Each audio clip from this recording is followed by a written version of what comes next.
We're very much about being a team. We value everybody's input. It's because we created a collaborative, constructive, healthy environment for our team to operate in. It's interesting to me, so many folks want to talk about how great their culture is.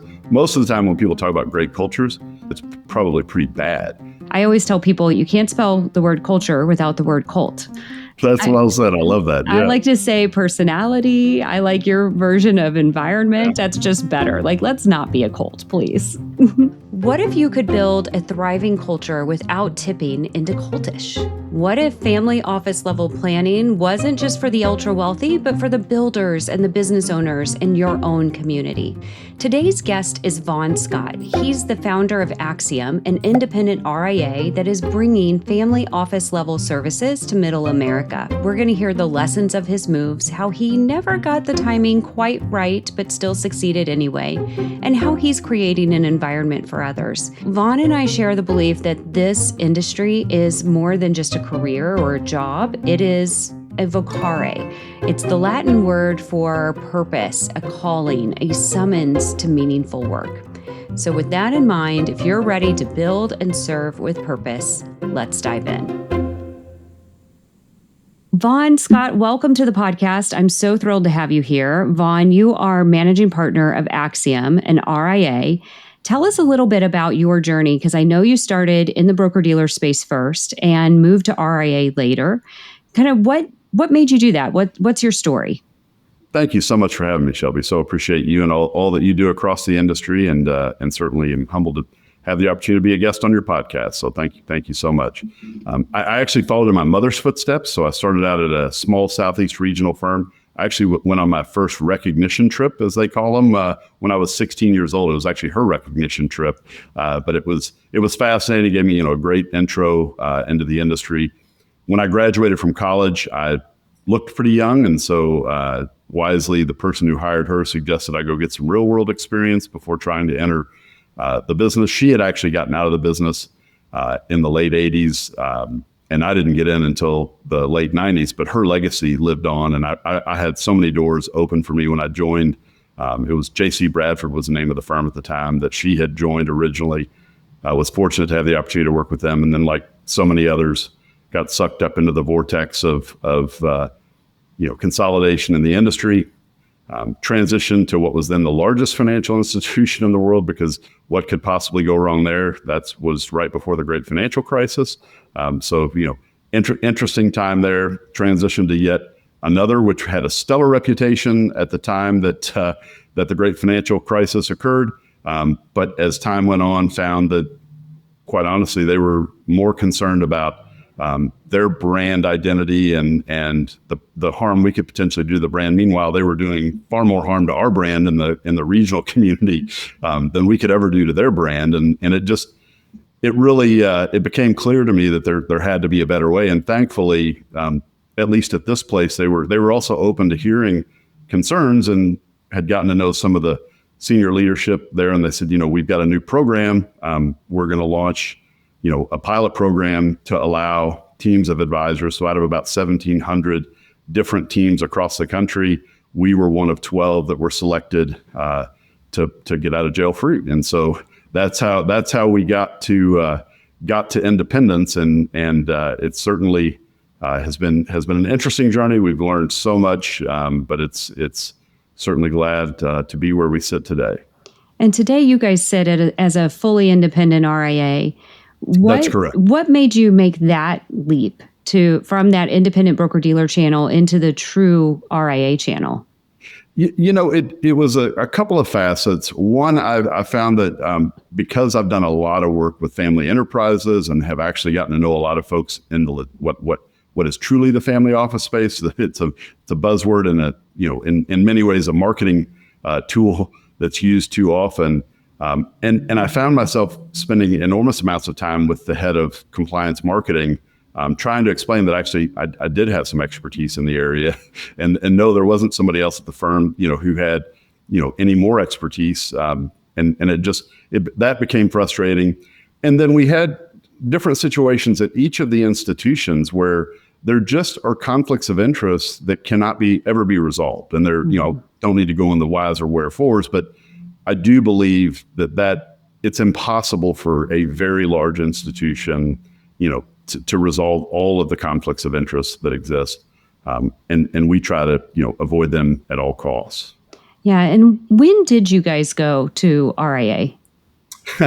we launched 3 weeks before COVID. So we literally landed in, and thankfully we were in the same space and had, were able to move in our technology overnight because we'd done it with this particular institution's blessing. And that made a huge difference. But we did three weeks before COVID. And suddenly we found that we were working remotely, which thankfully we had provisioned everybody on our team in a way that they could work remotely, not just advisors, which a lot of teams had done previously. So, gosh, Vaughan, it seems like pandemics and downturns in the market. You've got a great sense of timing for all these transitions, right? Absolutely. Yeah. Well, that is definitely memorable. And then you guys really, when you went RIA and formed Axiom in total as the RIA, your goal has always been around this idea of family office quality services for the core affluent, right? In the community that you're in. Talk about why that mission was so important to you and what you mean by that. I've been very fortunate with some of the thought leaders. I mean, the people that you read, that publish books, and it's been a fascinating journey. My wife's family actually was a family business, so they went through a horrific situation where they had gotten all the proper financial advice. They had gotten the best lawyers, that they did everything they should do from a tax perspective.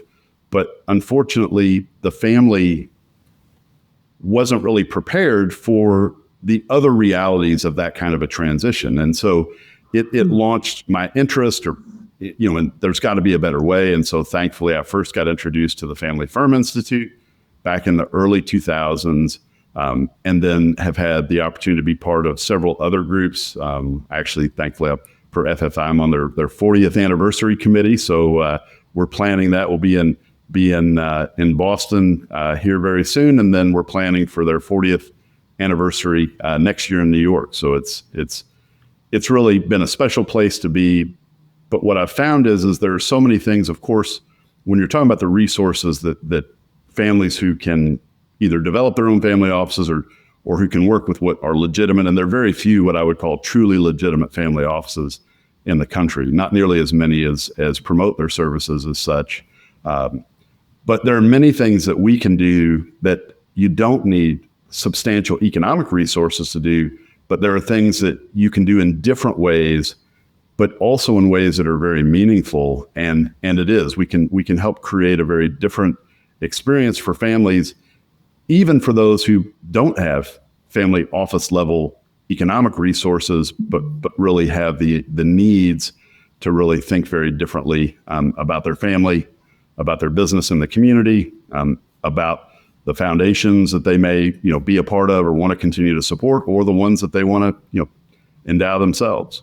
Yeah, it's really special. And I think, I haven't shared this with you before, but we recently lost my father-in-law. And through that process, though, we had this really beautiful family meeting where we brought together the sons and the wives and my in-laws. And it was just such an incredible moment where we were able to walk through all of the practical matters, right? The passwords and the daily bills and the income coming in, but then also all of the accounts, how everything was titled, where the trust was, all the things, right? And it was such a really beautiful moment. And I think about family office kind of quality services as being able to sort of manifest that for so many families and to create that openness even, and also some protection in there too for families.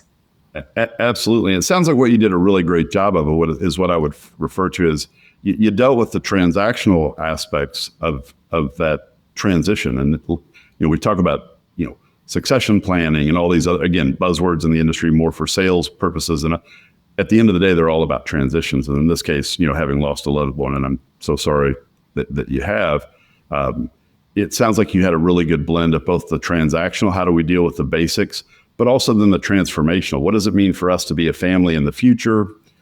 What do we want to do together? What are the things maybe we don't want to do together? And so many of those conversations you have to really have all of the nuts and bolts down from a financial planning and estate planning perspective to then those are really just the transactional elements. And so many people pat themselves on the back and say, hey, done deal. It's, that's it. We're done. And it's really, well, what about the transformational stuff? What's going to make a difference?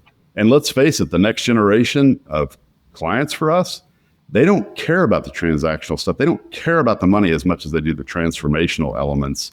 And so we really have to be mindful as an industry, I believe, in that, we better understand that it is so much about the balance of both, because both are critically important.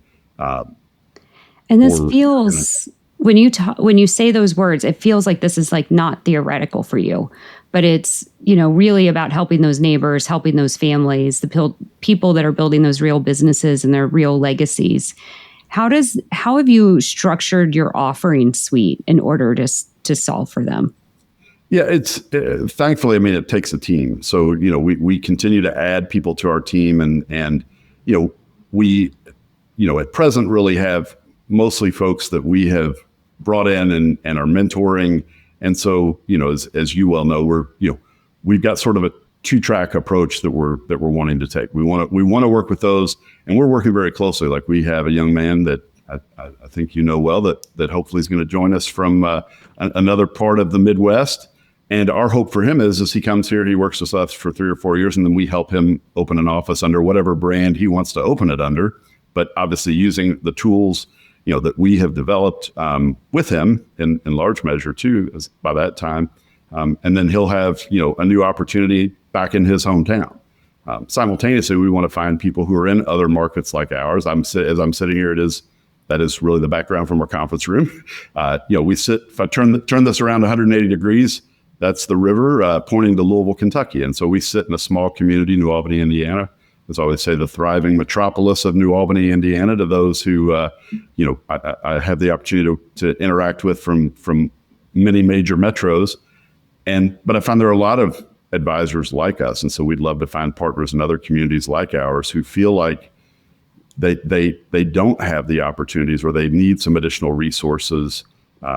And that their communities like ours have lost capacity in the consolidation of the industry, and that we need to bring capacity back to the communities that we want to continue to live and love our families in.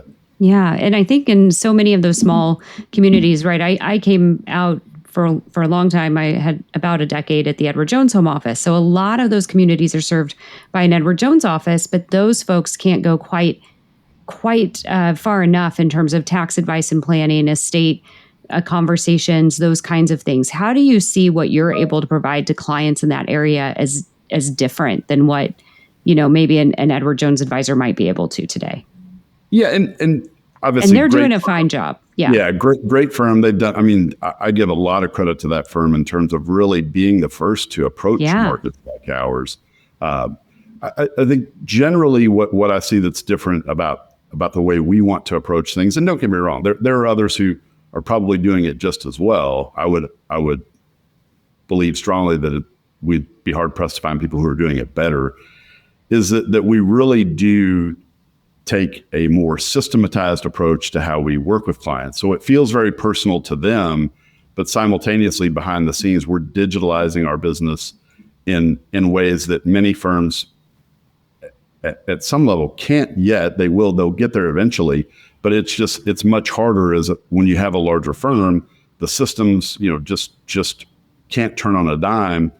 But we also want to make sure that we're focused on providing each advisor on our team, or each team that we're supporting, or each partner that we're supporting, in other markets.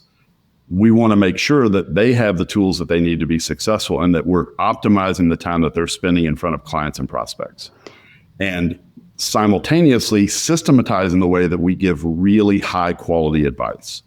And we even have a group, of our team that meets, that do more of the planning work and the client meeting work per se. Obviously, incredibly grateful for the people who do so much of the preparation work for those meetings.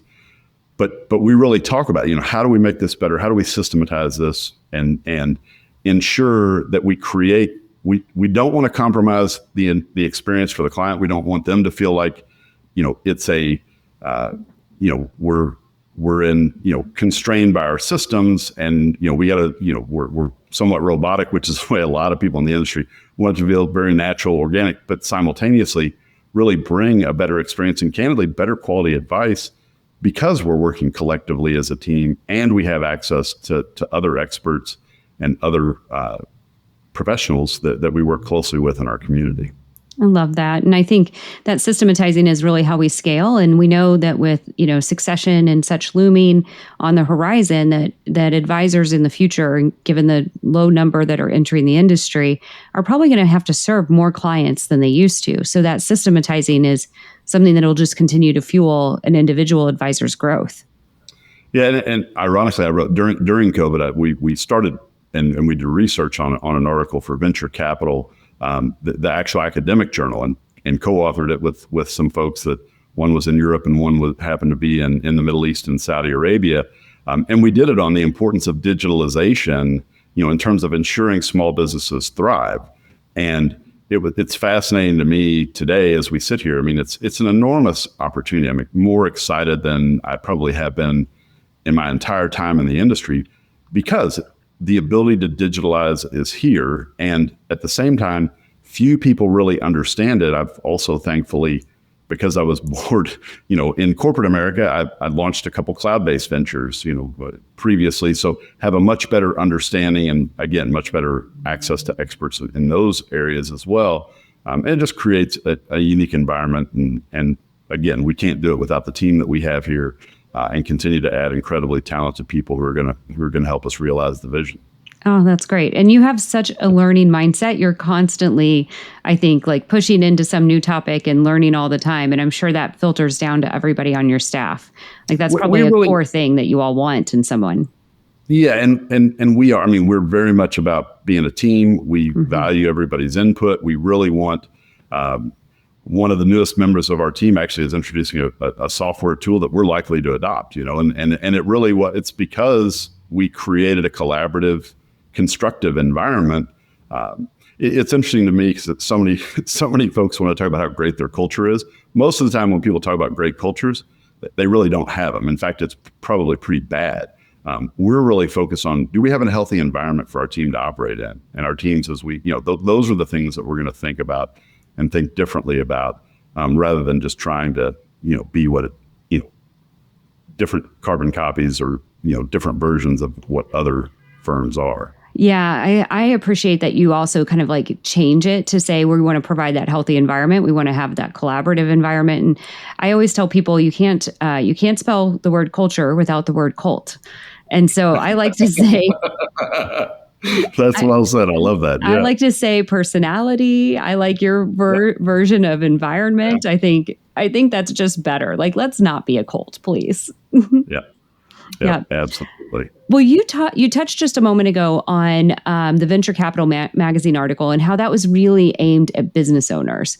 Can we talk for a little bit about how does your kind of family office for Middle America, kind of the family office like services and offering suite that you're offering, how does that model kind of set you up with business owners? Because I think that's been a core focus of your client set. I would bet 60 to 70% of our clients came from or were referred by a family. They were either part of a family, referred by a family, were team members of a family business, that we served. But it's quite a large number overall. And part of what, thankfully, I've been able to develop, and yes, technically I own the intellectual property around it, but have been able to get, trademarks and copyrights. There's an enormous amount of content. Anybody that visits our website can see there's just at least a graphic illustration of what we call next chapter planning, which really focuses on a number of different facets. There are actually 9 elements. I won't spend time going through all 9 of them, but the first 5, what I call the fundamental 5 are just critical. It's trust, relationships, responsibility, time, and I should go back. Responsibility is binary. It's both financial and social. And especially this generation, they really do care as much, if not more, about the social responsibility as they do the financial responsibility. But at the same time, we as financial advisors know better than anyone that, because of the financial foundation, if the financial foundation does not remain strong for the family, then they're not going to have the same number of choices. So it can't be one at the expense of the other. It has to be, a symbiotic relationship, that continues to grow and thrive. But being able to have those conversations, is really important. So again, trust, relationships, responsibility, the binary, social and financial, time, and then health. And then health, obviously, as we do the work, I really developed this whole process around working with families in transition of leadership, ownership, or both. What's interesting is that those themes actually apply, whether it's a business or an individual. And as I just described earlier, people say, well, what's health got to do with the business? Well, it's the health, yes, financially of the business, but also, is it a healthy environment for team members? Do they want to be there? And we all know we can go into any business and you can tell the difference of whether you've got an engaged team or you've got a team that really would rather not be there. It's very obvious today. Yeah, absolutely. I like it that you mentioned that word of transition too, because there's so much just transition in life. And that's a big part of, adulting when we're younger. I'm in very much this like sandwich generation time, right? Parents are getting older, but we still have young kids at home. I also have a grandchild now, which is crazy to me. But he's the best thing ever. We just like to have babies all the time in the Nicholl family. Congratulations. Yeah. I mean, they're plenty old enough to have babies, so it's wonderful. But we still have a 6-year-old also in the house. Yep.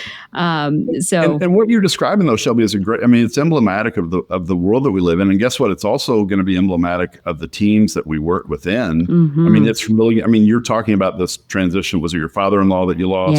Yeah. Here you lost the father-in-law, but now you also have a grandchild. And so These are exactly the things that we're all wrestling with. And we as financial advisors, obviously, we want to make sure that we're preparing people financially for their futures. But once that's pretty understood, because let's face it, unless there is a strong financial foundation, people don't have the luxury of thinking about other things that are not. Fortunately, we also tend as an industry to have the opportunity to work with those who do have a lot more resources. But if we as advisors are not also creating different kinds of conversations and finding ways to help our current clients engage us in conversations with the next generation of their families and their friends, then we're going to really struggle to be relevant into the future. And I think about that, just all of these multi-generations that you're serving, those family businesses that you're serving in that way. One of the things I think that you and I have talked about before is this idea of building a 100-year firm, right? Mm-hmm. And I can remember even when I was at Edward Jones, they were coming up on their 100-year anniversary, and I would be like, I want this firm to last for another 100 years, right? My family lives a really long time. And at that point, I thought I would retire from there. I didn't. I've gone on to form this. But I have... Now I think about, okay, how do I create this as a durable business? What does that look like? Am I creating a 100-year firm? I don't know if I am yet or not, but that's something in your business with these multi-generations of families that you're serving that is so important to you. You're really playing for that long game. What kind of advisors and partners, you're creating this really wonderful environment, but then what kind of advisors and partners are you hoping to attract so that it can continue to grow and become that 100-year durable firm? Yeah, I do believe it's that in a lot of the, especially in the Midwest, no disrespect to the people on the coast, but especially in the Midwest, there are a lot of communities like ours. And our hope is, again, we don't want to come in and subjugate people to what our intentions are. And, we all get calls every day, I want to be in the market, and we want to partner with people who are in the market. So we'd rather find a partner, obviously we're willing to put our money where our mouth is and make an investment in their community with them. But we're also developing programming here. We're in the very early stages of that, where we'll be able to bring some very unique services that have not so much to do with, bringing new business to us directly, but more about how can we help ensure that team members in the communities that we operate in, and other folks, essential service workers, how can we help support these folks in the community, which are so critical to these communities, at a time when, if you sit in a much larger metro like Chicago, New York, Boston, Phoenix, Austin, San Francisco, even Minneapolis, these are what I call money centers in the U.S. where, much of the private equity, much of the incredible amounts of wealth tend to migrate, especially as they come in and, buy businesses or portfolio companies that are coming and buy businesses out of these communities. If we're not thinking about how we can work together, in a strong partnership with other folks that are in similar communities like this, I think there's a lot that can be done. There today, thanks to technology, never has there been an opportunity for us to compete in ways that we couldn't have possibly before. And again, that's what makes me excited, is finding people in communities like ours who say, you know what, I share your value of wanting to serve the community. I grew up here too. I want my kids to grow up here. I want my grandkids to be here, and there I think are so many good people probably sitting places already that again, all we want to do is help them better serve their community. And if they want to keep their own brand, great. We're happy to do that. If they want to leverage our brand, great. Otherwise, we want to provide them with the tools, resources, and if needed, the capital to really grow.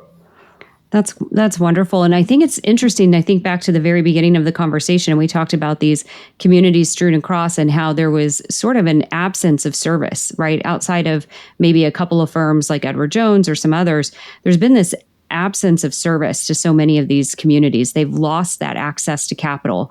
I can remember doing some work on community banks, and there's a lot of statistics that if you lose your bank, if you lose that local bank in your area, right, the wealth just really evaporates too, right? It's just another piece in that puzzle. And so what you're saying is, hey, smaller community folks, let's band together, let's support one another, use each other as resources, and operate and bring the same level of quality and service, et cetera, that family offices, major money center areas can have. And you can have greater impact that way.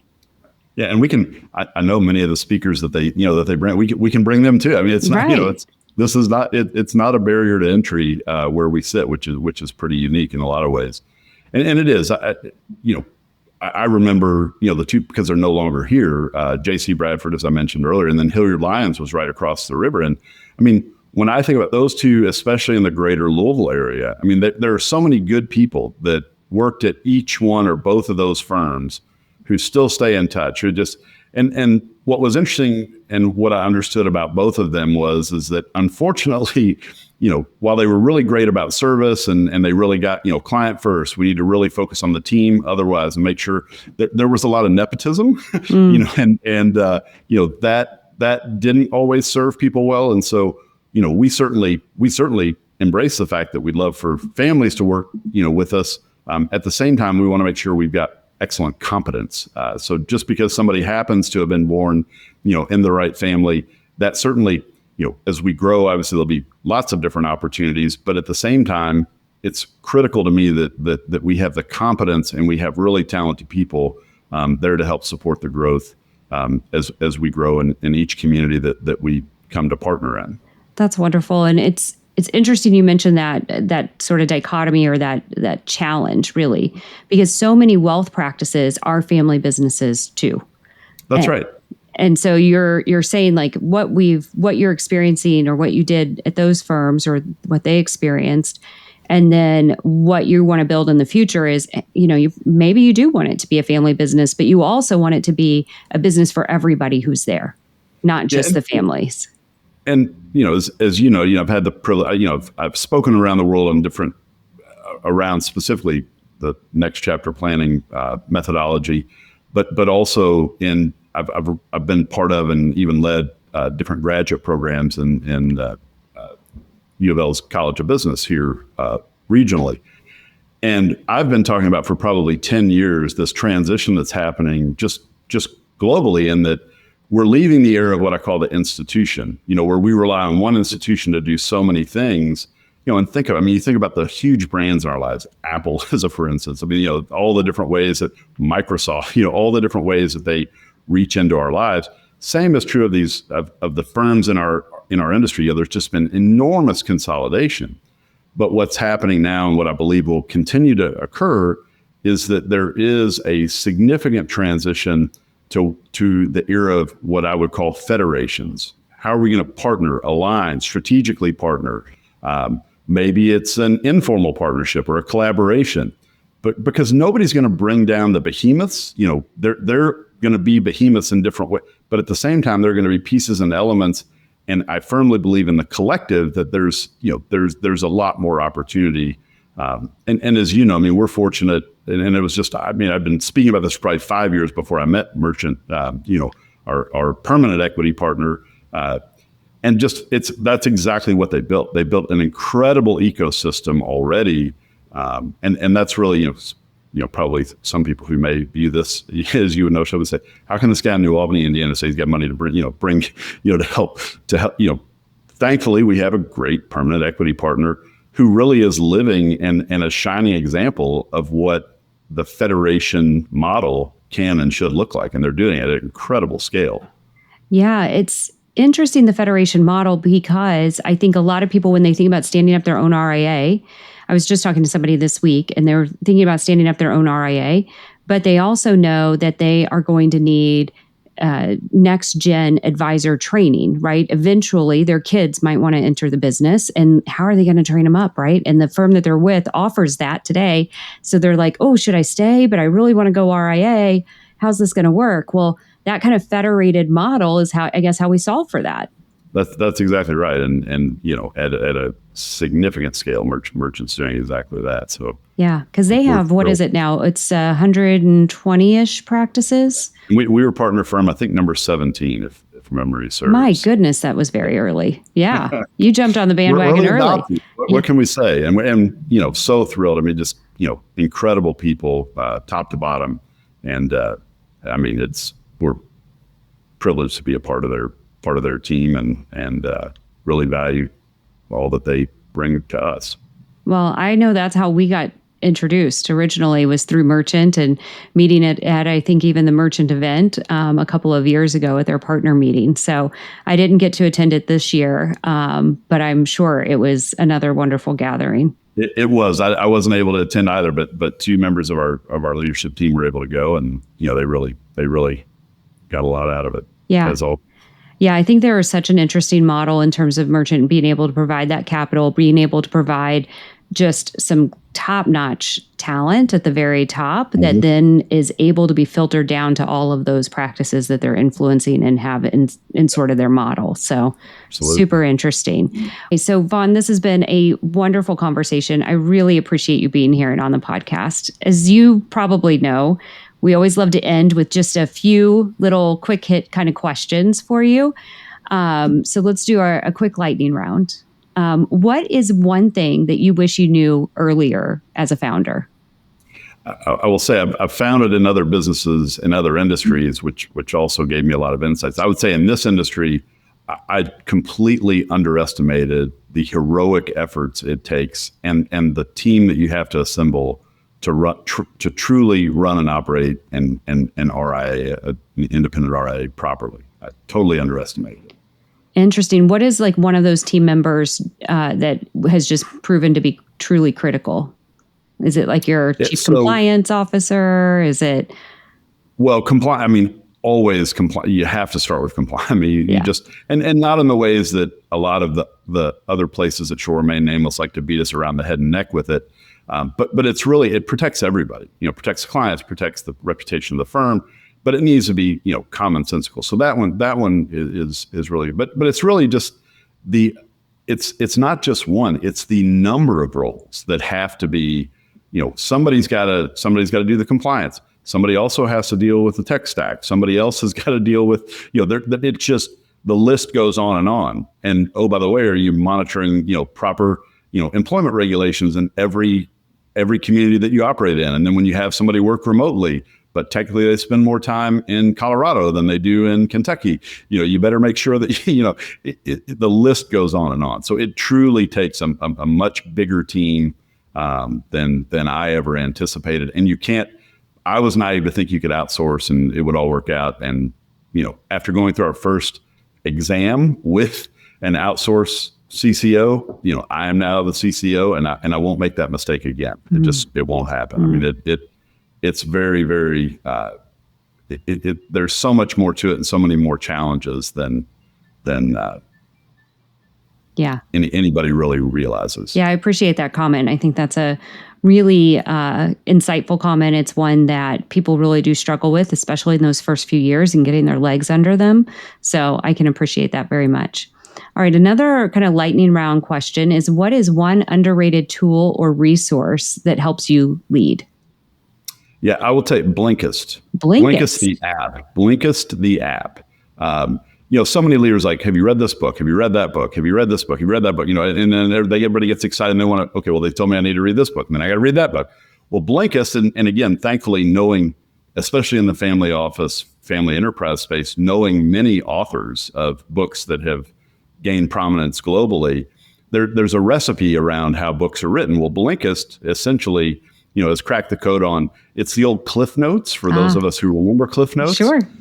10 or 15 minutes, you can listen to a book chapter by chapter, or you can read it chapter by chapter. Either way. Now, some get up to 20 minutes, but and there are so many, just about the time that a book really gains popularity, it's available on Blinkist. And so it's a great tool I've found so that people can invest in a single drive. They can learn what would normally have taken them a week or 2 weeks sometimes to read a book by the time you're balancing, family and friends and, all the other things that go along with it. And so it's a fantastic tool. And then I'll send members of our team links, which, you just send a link to the new book, and it's in OneDrive. They get to, and then we can talk about it. Oh, that's fantastic. I will have to use that because I have constantly a big stack of books that I haven't quite gotten to.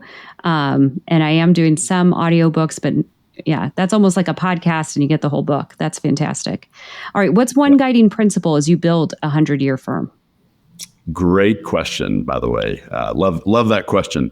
And it's interesting because I think it also points to the difference in what most firms that are recruiting other advisors and teams right now are doing. They're really focused on growth. Their whole focus is around growth. And eventually that's going to result in some kind of an exit, or we're going to get higher multiple, that's the sales pitch.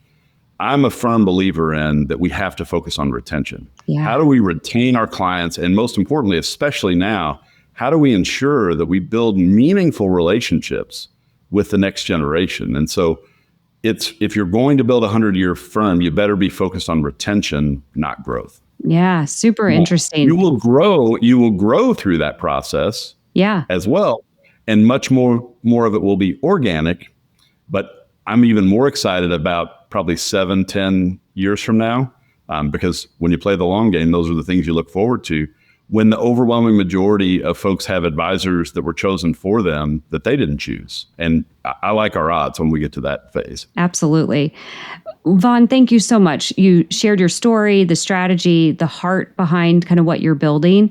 What's one way, our last question of the day, what's one way that you're living an off-script life today? That's it. Interestingly enough, I surprised my daughter and my wife. My daughter got married in May, and I've never sung in public before. So I did 2 songs with the band, and I think surprised a lot of people in the process.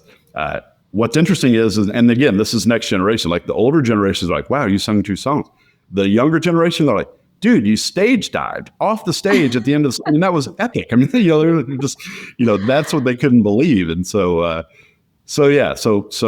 I guess as since I'm a band member now, riffing on that, as they would say, I actually ordered a guitar recently. And so I'm going to take up guitar and spend a little bit of time learning how to do that. My brother is a lead guitarist in a band, lead singer in a band, and has been for 30 years. But and I did consult with him. But I'm gonna pick up the acoustic. So I love it. Oh, that's so fantastic. Well, that is it for today's episode of Advisors Off Script. Vaughan, thank you so much for being here. Thank you so much for having me, Shelby. I really appreciate you, and excited about the future for all of us.